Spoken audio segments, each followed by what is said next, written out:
नमस्कार दोस्तों, स्वागत है आपका हमारी इस स्टोरी में। ये स्टोरी डेविड और उनके पूर्वजों की गांव में पड़ी एक बड़ी हवेली की है।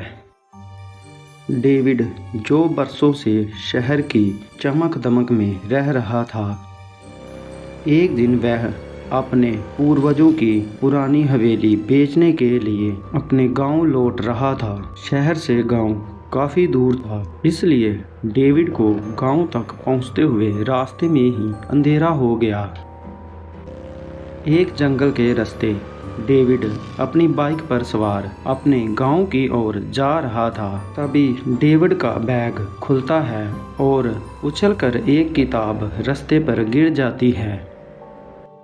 यह किताब कोई नॉर्मल किताब नहीं थी, ये पवित्र बाइबल थी। बाइबल का इस तरह गिरना ऐसा लग रहा था मानो बाइबल उसे गांव जाने से मना कर रही हो। लेकिन डेविड सब कुछ नज़रअंदाज करते हुए बाइबल को वापस बैग में डालता है और गांव की तरफ चल पड़ता है।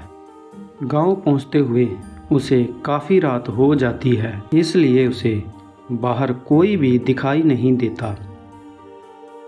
अचानक उसे एक पेड़ के पास एक बूढ़ा व्यक्ति बैठा हुआ दिखाई देता है, जिसके हाथ में एक लालटेन थी।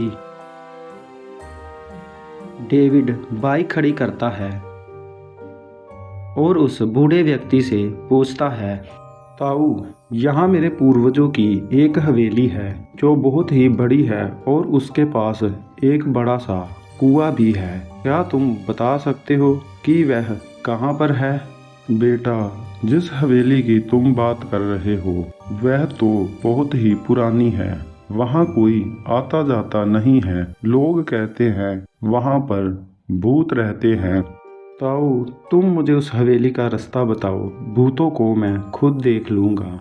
तब उस बूढ़े व्यक्ति ने डेविड को हवेली के बारे में सब कुछ बता दिया और डेविड हवेली के पास पहुंचा। हवेली की दीवारों पर जमी धूल और वहां की खामोशी में एक अजीब सा भय था, लेकिन डेविड ने उसे नज़रअंदाज किया और हवेली के अंदर पहुंचा। हवेली का एक खौफनाक सच। उस हवेली में एक पुरानी रूह भटकती रहती थी। वह रूह मैथ्यू की थी, जो कभी डेविड के दादा का वफादार नौकर हुआ करता था।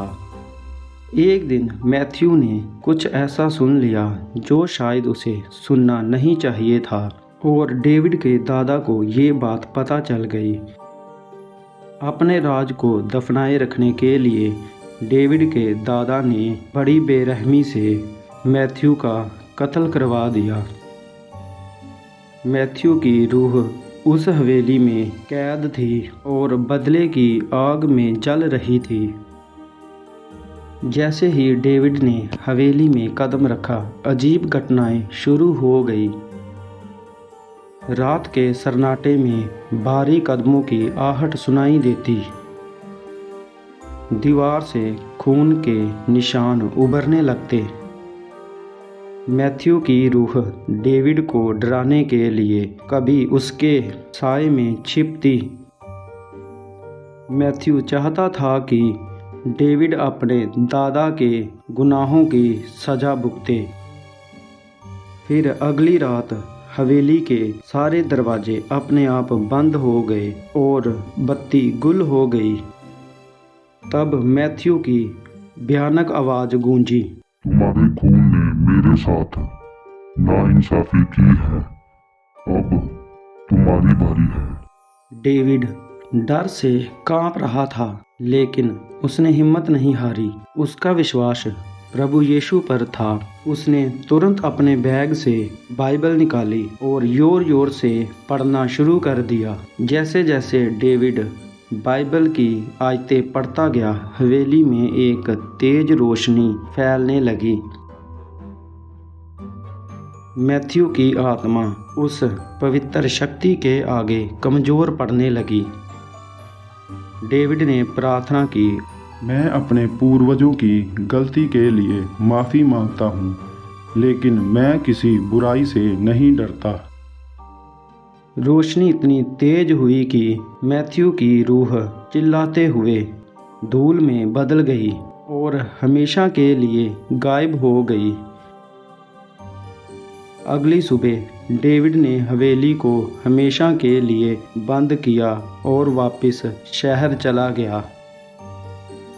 उसने समझ लिया था कि बुराई चाहे कितनी भी पुरानी क्यों ना हो, सच्चाई और विश्वास के सामने कभी टिक नहीं सकती। और ऐसी ही वीडियो देखने के लिए वीडियो को लाइक और चैनल को सब्सक्राइब ज़रूर करें। मिलते हैं नेक्स्ट वीडियो में।